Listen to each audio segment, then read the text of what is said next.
Welcome to the CVC interviews.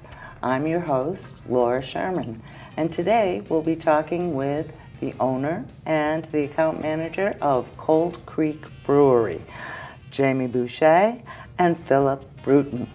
Good evening, gentlemen. Thank you for joining us. Thank you for having us.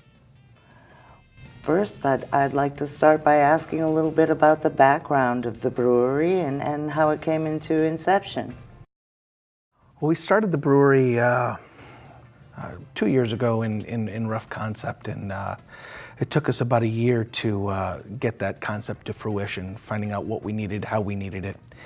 As a home brewer myself for about 10 years, I knew what I'd like to do, but I also knew that finding good pieces and parts were also important too. So during that year of ramp up and trying to figure out who we needed, we were also looking for personnel that could really help bring the brewery forward. And we got lucky. We got two good people right off the start. We got Sean Peel, our head brewer, who has a pretty extensive education for being as young, and Phil was a bar manager and has been in the beer industry for many years. So it was nice that I could get a hold of those two guys real early.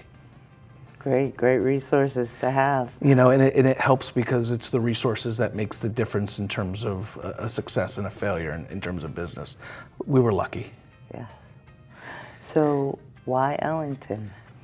Well, And it's funny. I grew up in Ellington. Phil had worked in Ellington for a year at a local bar there, and he'd been a bar manager, and I got to know him, and he was comfortable with the town. I was comfortable with the town, and I had another person involved, a young man by the name of Derek Evans, real good kid, hard worker, right out of Yukon, and that having that local vibe, being from Ellington myself, I got a lot of buy-in from the local town. The government and the local people were all eager to make this work. So that was a big help too. excellent. So did you face a lot of challenges? It sounds like Ellington was very helpful, but on a state level, as a small business? You know, it's funny. Ellington was extremely helpful. They were able to work with us with the rules and the regulations and how to make it work. The town planning and zoning and that group there was extremely helped us with resources, helped us with finding the right people and finding the right information to make this work. Without them, we probably would have had a hard climb. As for the state has its time limits, and the federal government, the federal side takes generally 4 to 5, sometimes 6 months before they're able to activate the application going forward. Ah, I see. Is that the reason why at this point you're serving the samples? Correct. Okay. Correct. So we're still doing growlers and cans because we are in the process of changing our license over from being just a production brewery to a brew pub. And once we're able to become a brew pub, then we'll have not a typical bar, but we'll have a bar where we can serve pints, and that's really where Phil's expertise has come in, mainly because his experience over the years has been right up that alley. Ah. And I think also a lot of our any obstacles we have faced, a lot of it is coming from the craft beer industry and really alcohol industry in general, having this big boom, and it came out of nowhere, kind of. Like, people saw it coming, people saw the buildup of all these artisan spirits and new wineries and craft brewers, popping up in states in the West Coast, a little bit here, a little bit there.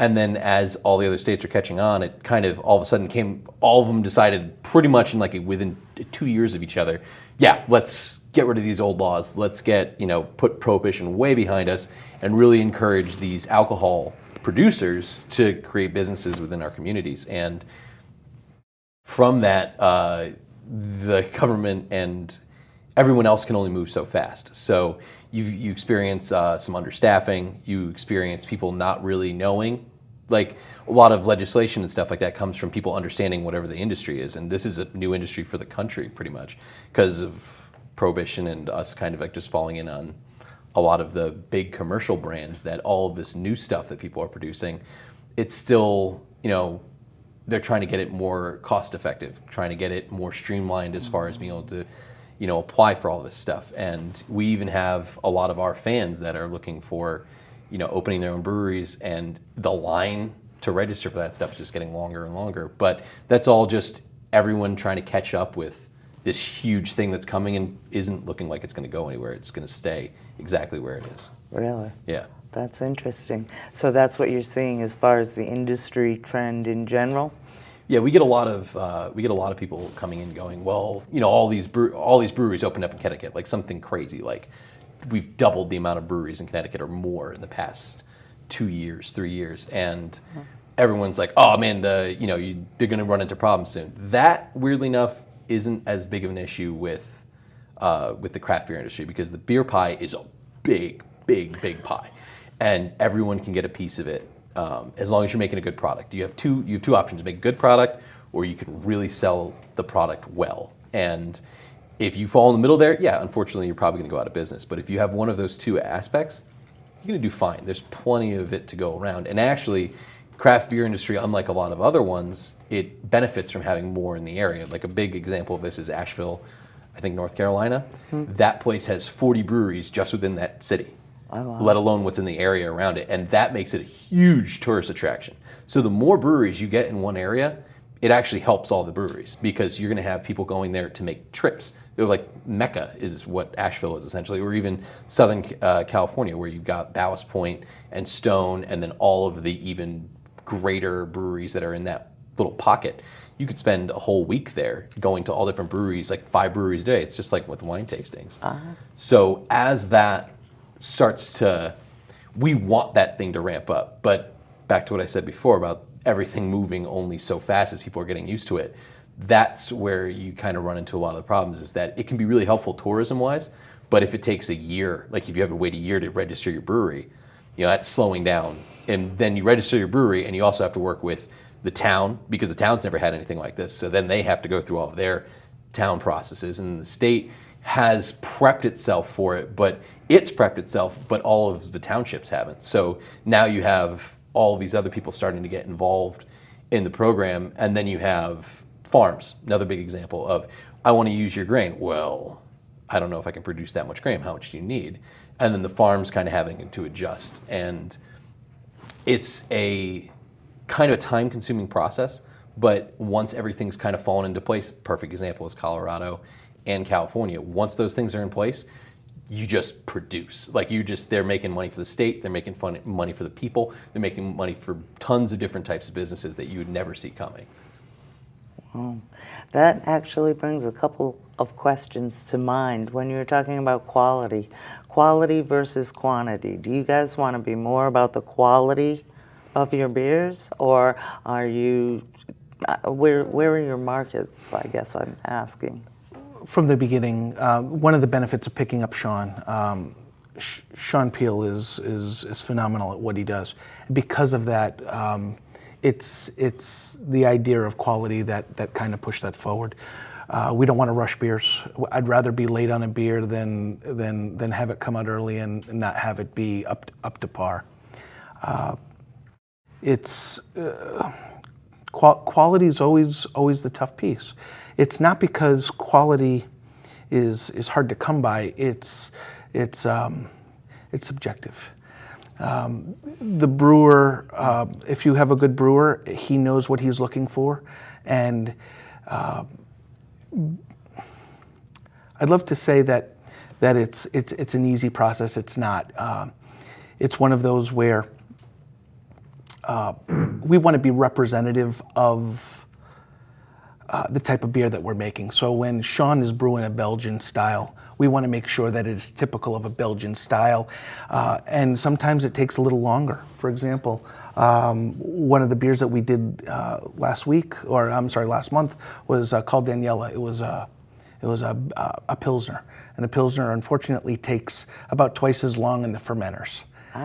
It's a very crisp and clean beer, but it takes a long time. So again, that quality means we have to spend that time has to be spent in the fermenter. We really can't rush those areas. And I'd much rather have that beer be representative than to have it come out early. Oh, absolutely, absolutely. And our clients do too. I mean, they'd rather have something that's representative and something that they can enjoy, you know. Sure. So So speaking about the grains and ingredients that you use in your products, are they locally sourced? No. Are they okay? no, we buy from a larger company that does it nationwide. Okay. But We don't have any waste when it comes to grain. Our local farmers do take our spent grains. Good. And a big piece of that also is back to everything kind of trying to catch up with it. Locally sourcing things can be difficult when you have a industry that consumes a lot of that resource. So right now in Connecticut, farmers, and we've had people come in from, I have friends that run farms, and that we've had people come in from the Windsor Chamber of Farmers or whatever. It's like a big farm store. And he was saying people are moving towards that, but it's everyone realizing, oh, this is an industry that we can supply. We need to get on board with that. And there's been people coming in saying that they're starting to grow hops, but all that stuff takes time. All of that takes time to prep the fields, to understand what you're growing, to be able to produce say for grains, we use a lot of grains, let alone what if, say, like Two Roads or any of the other big guys, they use a lot of grains. And that's great for the Midwest because they can grow the grains really, really fast, but we have a shorter growth season. So you're only able to produce so much locally grown grain for right now. Once the farmers kind of get the rhythm down, once they know what they're working with, you'll probably see that change. And same with hops, same with barley, whatever you're talking about. You're going to see that change probably coming within the next couple of years as they get their feet under themselves.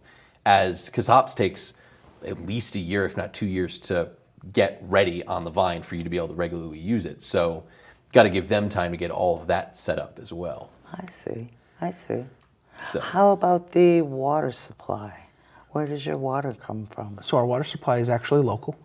It's through the water company. We have it tested quite regularly. And we also can make adjustments to certain batches if we need to regarding the hardness or the softness of the water, depending upon the type of beer that we want. It's not something that we've done often, but it's something that we have available to us if we need to move in that direction. But for the most part, it's a pretty solid supply. Again, we get it tested just to make sure that we're in line with the things that we're brewing.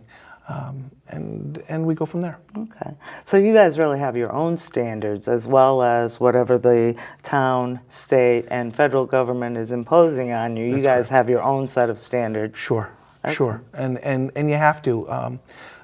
Again, I tend to go back to Sean, but Sean, I'm lucky. Sean did his education overseas in England, so he has a different style of brewing that he learned at a very young age. And then he did his internships in Germany. So because he did that, he got to see two very significant styles and types of beers that he likes to brew. Because of that, we try to have those types of things available for him to brew, whether it be the water type, whether it be the grain and the hops and such.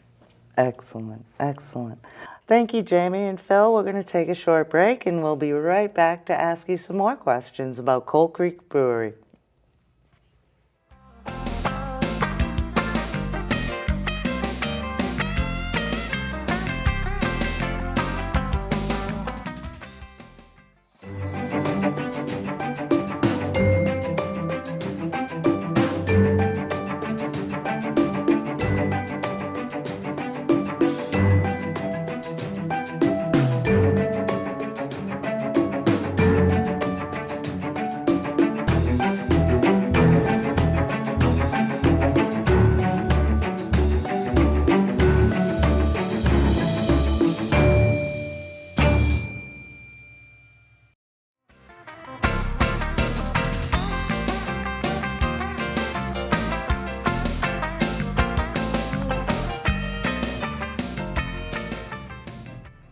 And welcome back. We're back with Jamie Boucher and Phil Brunton from the Cold Creek Breweries.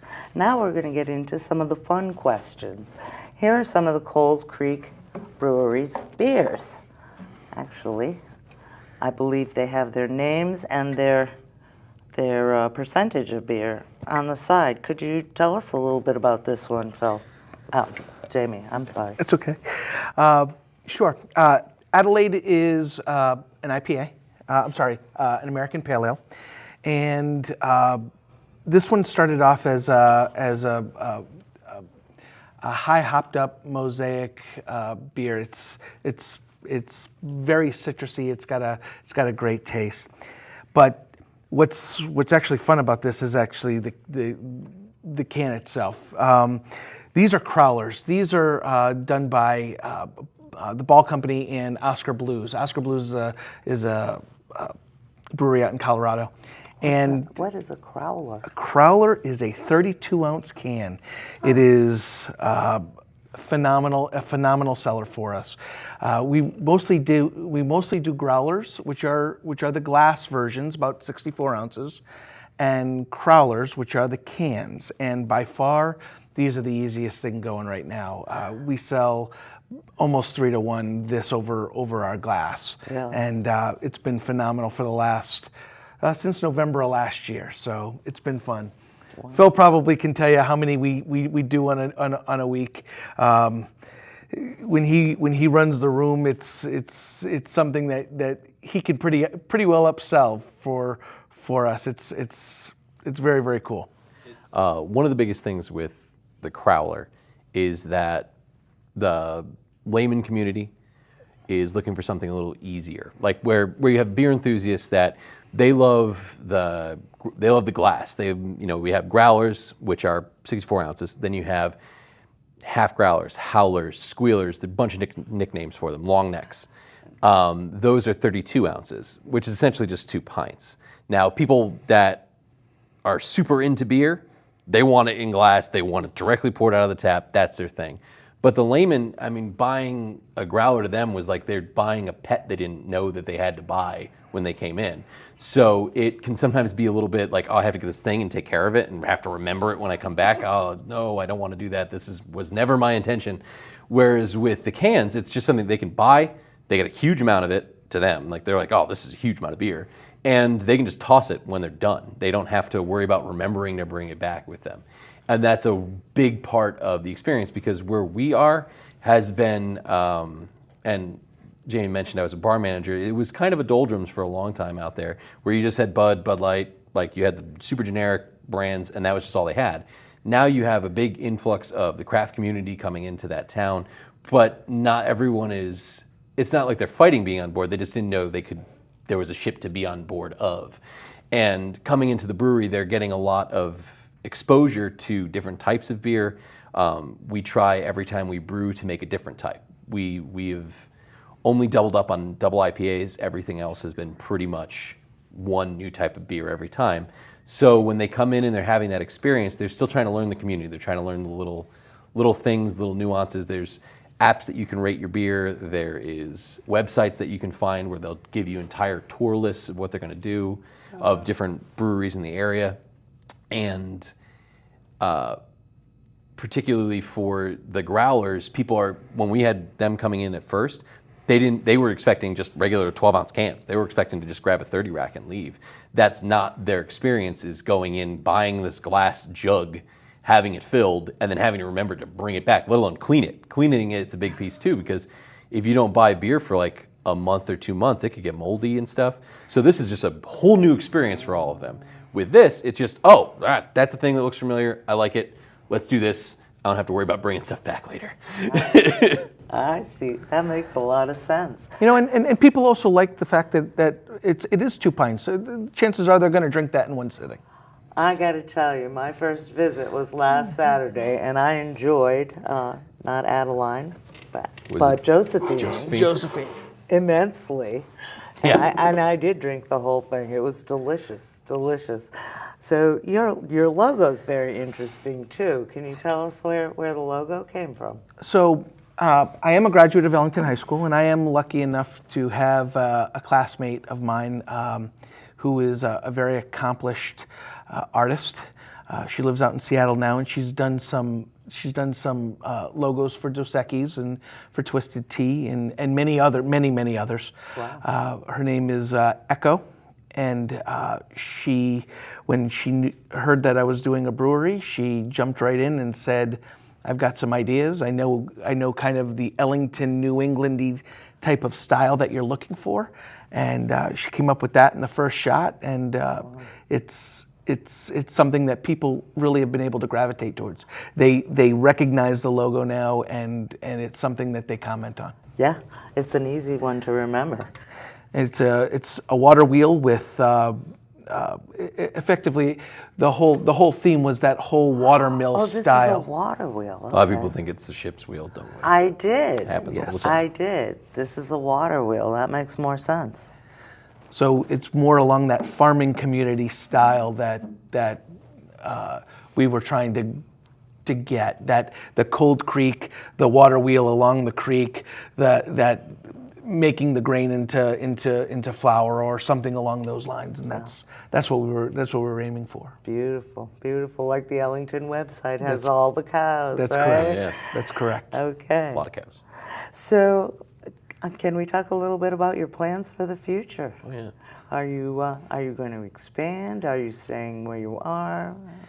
In the short term, we're going to stay where we are. We're in an industrial area now, and we have enough room for our immediate growth. The next step is being able to be a brew pub instead of just a manufacturer, and that's going to give us the ability to serve pints, serve in a normal bar setting, that consumption on the premises. And that has we started that last November, and we're hoping to have it by the end of the month, this month. Oh, that'd be great. So that puts us right back into Phil's lineup where he's used to working that bar area scene, and it's going to be a good transition for him, going from more of accounts to more of dealing with an everyday bar again. So when you say accounts, Phil, are you going out around the state of Connecticut? So when we first started out, a lot of people, their assumption is that a brewery is just, goes to a distributor like, HDI, Rogo, those are a couple that are in the area, and that we just throw beer at them and they deal with all that. With us, we went with the self-distributing route, which isn't uncommon. And what that means is that there's no network set up. There's no one's buying your beer yet. No one even knows you exist. So my role, I've done sales for a huge chunk of my life, and that came pretty naturally. And pretty much what it was is I drove out to given places. I would cherry pick places within a town. I usually wanted only us to be in one or two towns. Just find one that really fit like how we want our beer to be sold, and the type of bar that gave that vibe, and would talk to them, see if they were interested, and kind of go from there. And we got up to about 50 restaurant bar locations and 3 liquor stores. Oh, wow. But the thing is we're still young, and we have a small production level. We only had 2 fermenters for a long time.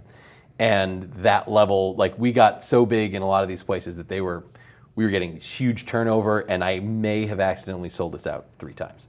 So, and that's not something, and everyone's like, oh, it's not a bad problem to have. I'm like, well, you say that, but that's really not something you want to be doing. Like, when people are coming to your brewery, you don't want to be like, we have nothing to give you.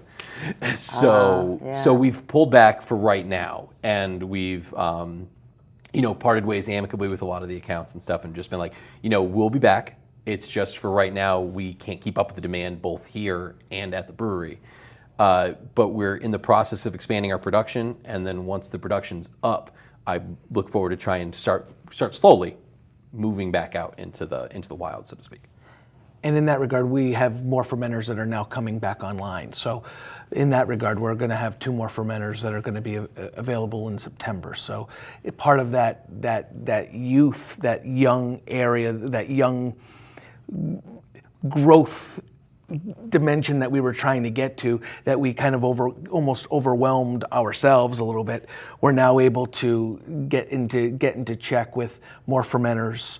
So we can brew more beer, we can brew more often, and we can brew at a larger level. At 15 barrel fermenters, we can do about 90 kegs, give or take, on every batch. Wow. And so is that once a week or once a, how often is that? Generally, it's anywhere between 10 and 14 days it takes to ferment a beer. Really? So that's generally 8 cooking days per month that we're gonna make beer. Wow. And a lot of times it's just waiting. It's just making sure that it's progressing in a way that we want it to progress.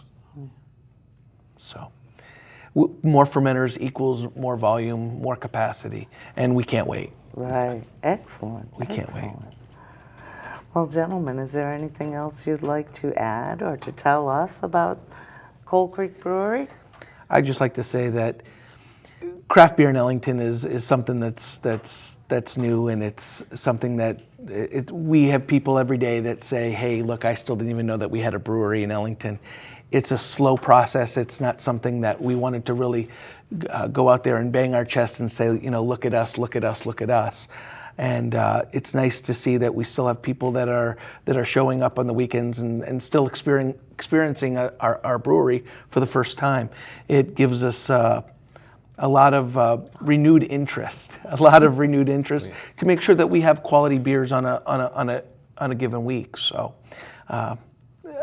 we're just happy that we get to make those new introductions still every week. Excellent. And everybody down there was happy in their work, you can tell. They enjoy it. It's hard not to be happy when you're working around beer every day. Yeah, I guess so. Well, gentlemen, thank you so much, and I hope everybody will take a chance and opportunity to go down to Cold Creek Brewery in Ellington, Connecticut. Thank you very much. Thank you. Jamie, Phil, very nice having you, and much success to you with Cold Creek. Thank you.